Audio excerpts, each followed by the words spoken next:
Masama ba talaga ang zero sugar drinks? Akala mo ba healthy pag zero sugar or no sugar added? Teka lang, panoorin mo muna ito. Akala kasi ng marami, kapag zero sugar, no sugar added, or sugar free, healthy agad. Kapag walang sugar, okay lang araw-araw. Kaya yung iba, ginagawa na siyang daily drink. Pero hindi porket zero sugar, automatic healthy na. Ang delikado dito, kapag akala mong safe ang isang drink, mas madali mo siyang gawing habit at kahit wala itong regular sugar, sobrang tamis pa rin ang lasa. Minsan, dahil lagi kang exposed sa sobrang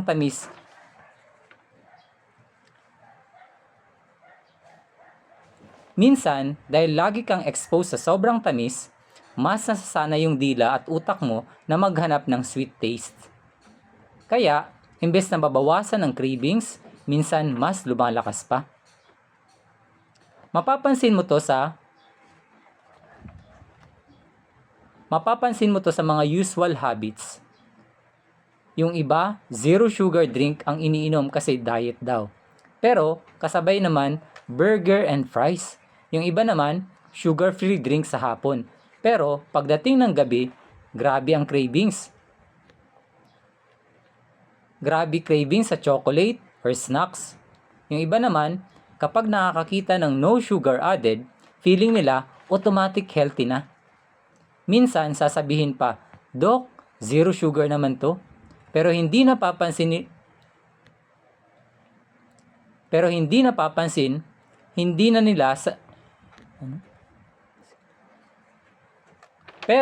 napapansin, hindi na sila sanay sa tubig. Kapag walang lasa, ayaw na. Ganito kasi yan. Karamihan sa zero sugar or sugar-free drinks, gumagamit ng sweeteners tulad ng aspartame, sucralose, stevia, or acesulfame potassium. Wala man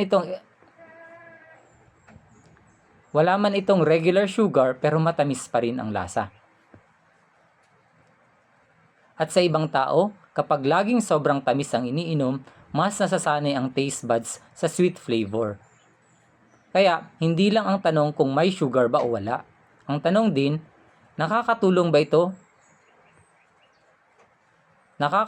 ito sa iyo na mabawasan ang cravings? O lalo kang nasasanay sa matatamis? Pag-usapan natin ang mga practical tips. Simple lang muna. Una, huwag mong gawing kapalit ng tubig ang zero sugar drinks. Pangalawa, kung iinom ka ng zero sugar drinks, mas okay kung stevia or monk fruit ang ginamit. Pero again, moderation or paminsan-minsan lang.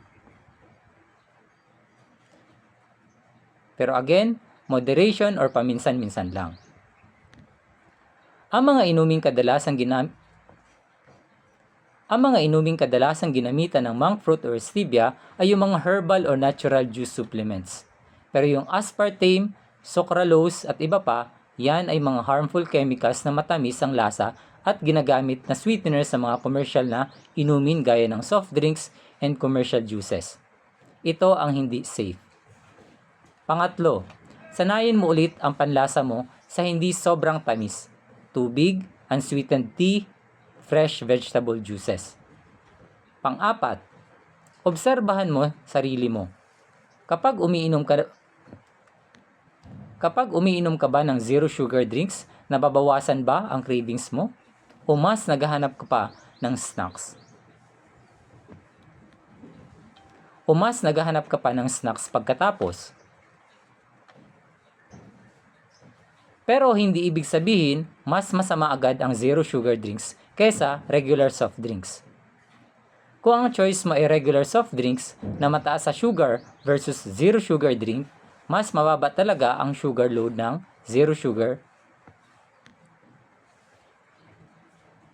Mas mababa talaga ang sugar load ng zero sugar option. Pero ang better option at healthy ay yung mga gulay or herbs na ginawang juice with stevia or monk fruit. Pwede siyang inumin kasi healthy siya. Pero hindi ibig sabihin unlimited na. Mas okay pa rin ang tubig as your daily drink. Kung may mga kakilala kang mahilig sa zero sugar, no sugar added or sugar-free drinks dahil akala niya unlimited na, send mo ito sa kanya itong video na to.